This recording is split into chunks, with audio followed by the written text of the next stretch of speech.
didn't think that going into pitching it to the family. I just thought it would be a great, no one's had a better career, a more interesting career in baseball than this guy.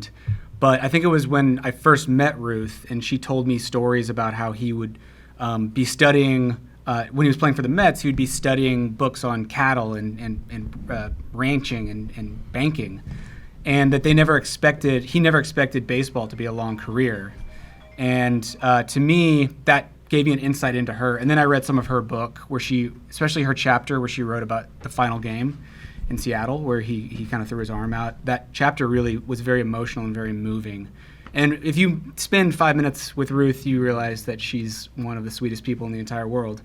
And that without Ruth, I don't think he might agree that he might not have pitched for 27 years. So it's pretty special. Nolan, we've heard from Reed on this, and we just heard from Bradley.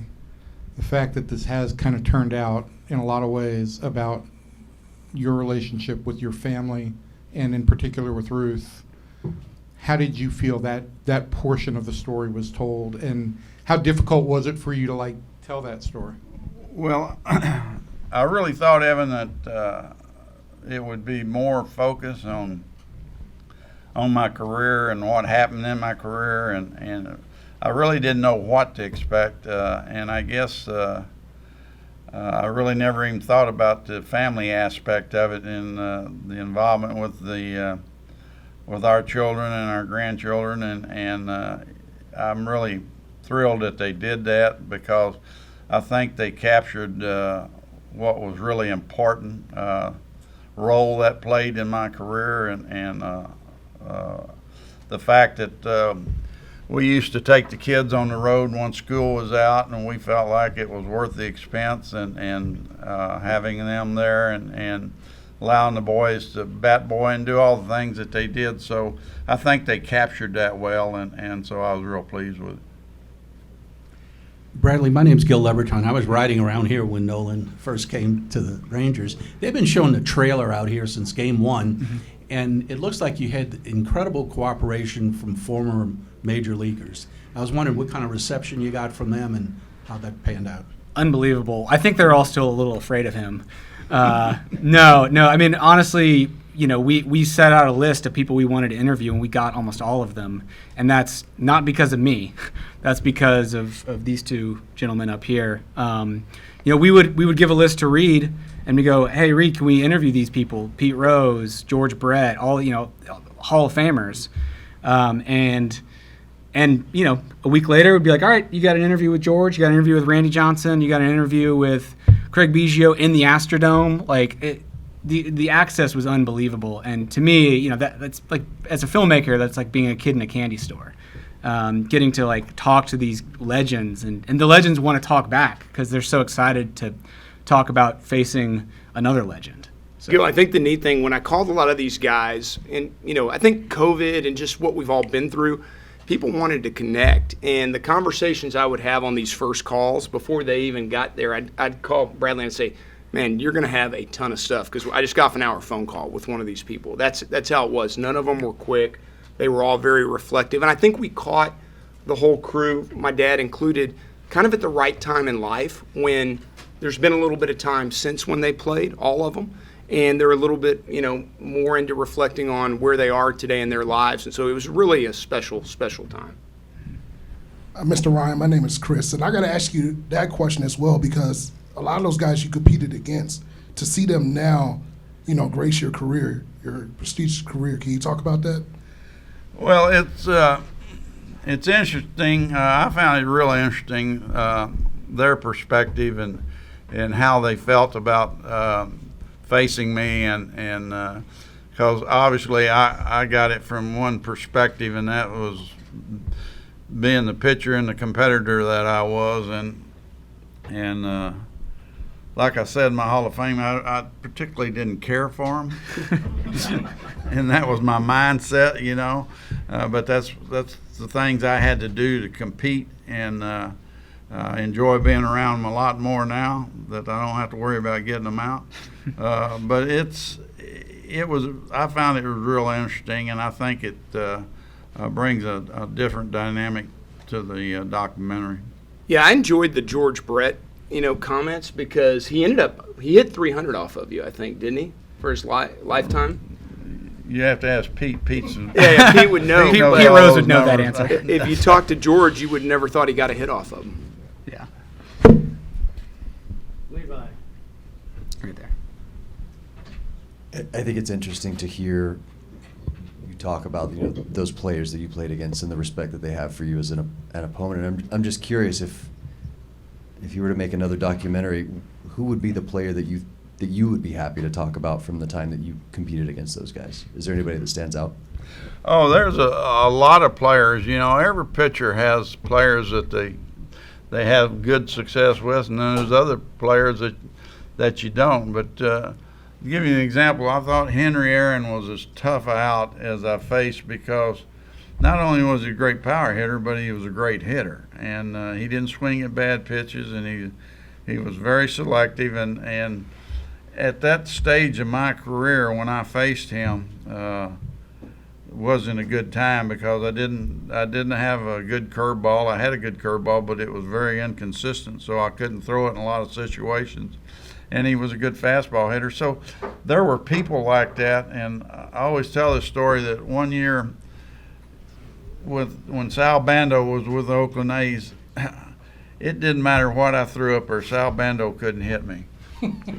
And a writer asked me at the end of the season, if you had to get one guy out, who would you want to see at the plate? And I said, Sal Bando.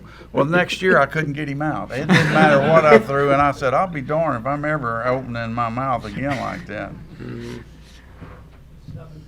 Nolan, after watching the film and being able to look back on your career, what is the feat that you are most amazed by that you pulled off? Well, when I watch the film, I really kind of reflect back on how long 27 years is, and it almost made me tired.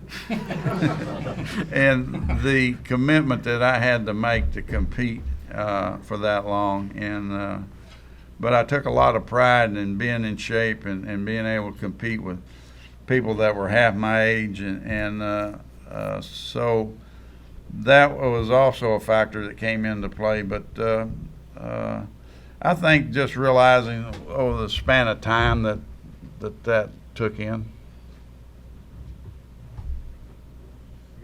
I do. Bradley, you talked to a ton of people. Mm-hmm. Were you involved in the editing process? Because that seemed like you probably have 10 hours of footage. Yeah, we could probably make another documentary based off the stuff on the cutting room floor. I think the George Brett interview could just be a movie in and of itself. Yes, I was a part of the editing process. We have a great editor. His name is Eric McMichael. He's incredible. When you're making a documentary, the editor is your co-writer, kind of, because a documentary is not scripted. And so he and we would storyboard all this stuff out, and then he would cut a scene, and then we review it, and then I'd sit with him, and we'd add a quote from here, a quote from there, and trying to condense 27 years, like you said, it made me tired sometimes too.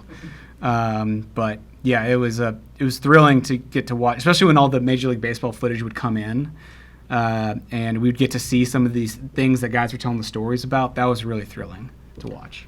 I think the tough thing was we didn't get everybody we filmed in the movie, and so I was like the manager that had to tell the guy who was getting released. I had to call and be like, "I'm so sorry, you're not in the final cut." It was tough, but we just didn't have enough time. Yeah. Nolan, two questions. First, what do you hope people get out of watching this film? Well, I think we have a gap with the young people today that they don't put a lot of emphasis or think about history, and I think that gives them an opportunity to kind of see what happened and how the game has evolved to where it is today versus where it was back when I started, and I would say that that's the biggest thing. And I think there's a lot of those hitters that I faced that I think people enjoy the fact of what they thought and their point of view. And then the other thing is, we've only seen this clip about 50 times, but what were you so fired up about striking Pete Rose out that one clip?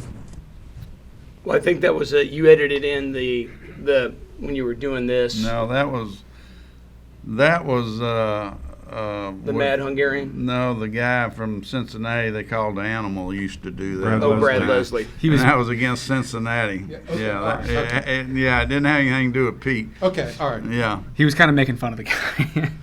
Well, he was doing it, so I thought, well, I can do that. All I got to do is strike somebody out, and if I don't, then I can't do it.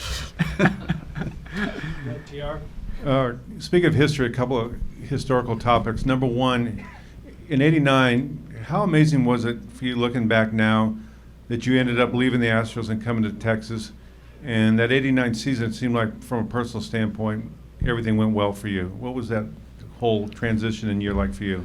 Well, I was really pleased with the way that season went because I think the Astros thought that I was pretty much on the way out, and I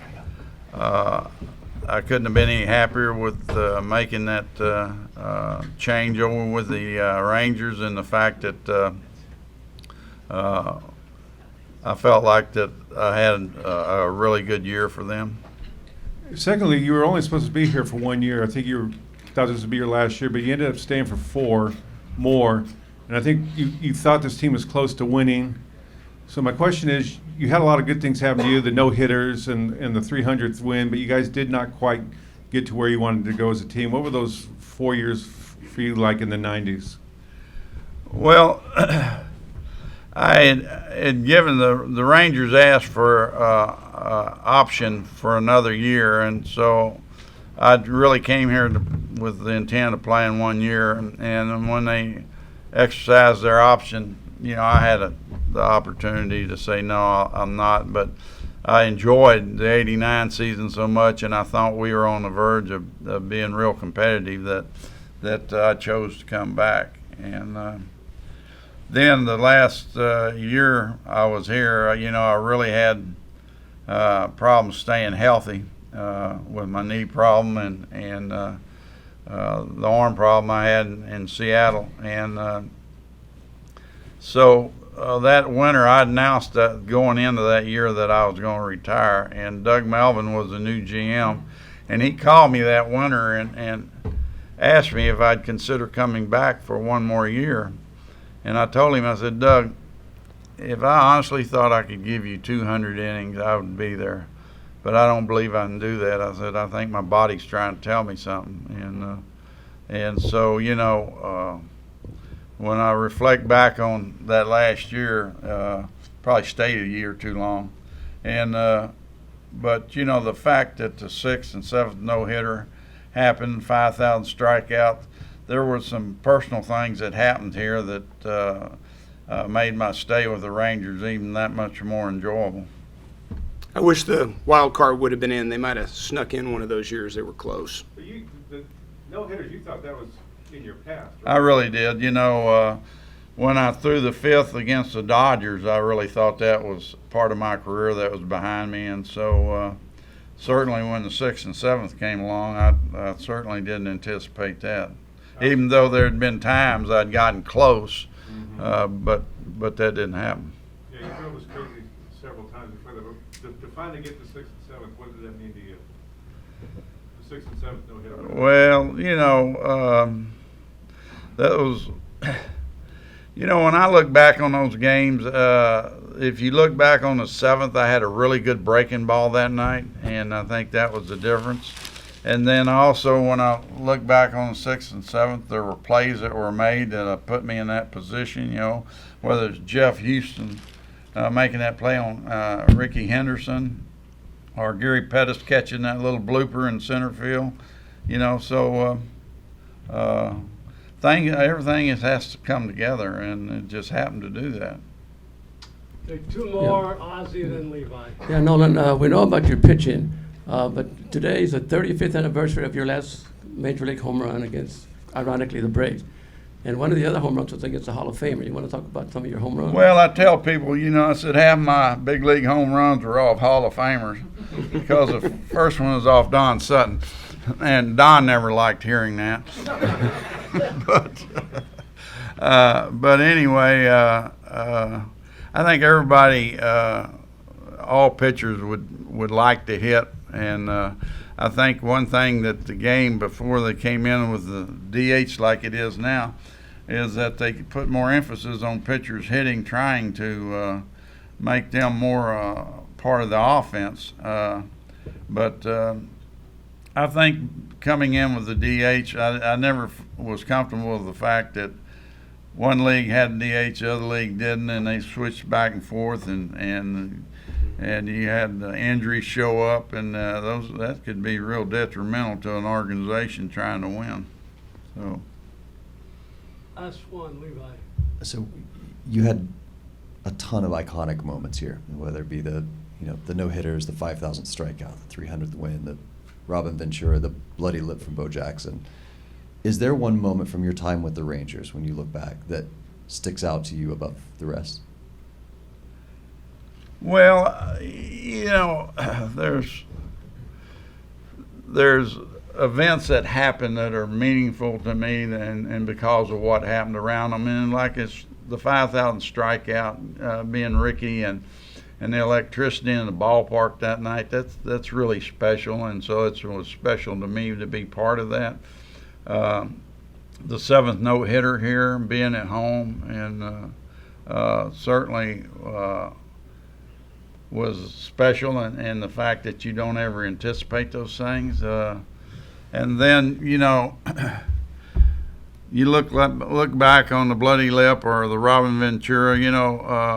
I feel for Robin that picture, and I get asked that question probably if I run into people. It's probably the third question that comes up. And so I'm sure that he probably gets it to some degree too, and so I feel bad for him on that. And the bloody lip is one of those weird things that happened, and it just was to the point that at least it didn't keep me from pitching the rest of the game. And then I had a quick follow-up, and I'm probably taking one for the team here, but I think probably a lot of people would like to know. How fast do you think you could throw a fastball right now? I can't throw a lick anymore. I was throwing a softball with my granddaughter the other day because she's playing softball, and we were out there working on things, and that's the first time I've thrown in I don't know when, and it's just the fact that I picked up something, and I was at the ranch, and I was showing some kids how to skip a rock on the water, and I threw this rock, and I pulled something in my shoulder, and it never has gotten any better, so I probably got a cuff problem, and I'm gonna live with it. And I was thinking of all the throws I made, I hurt my shoulder throwing a rock, and you throw it from below anyway, you don't throw it overhand, and so you live with it. Thank you.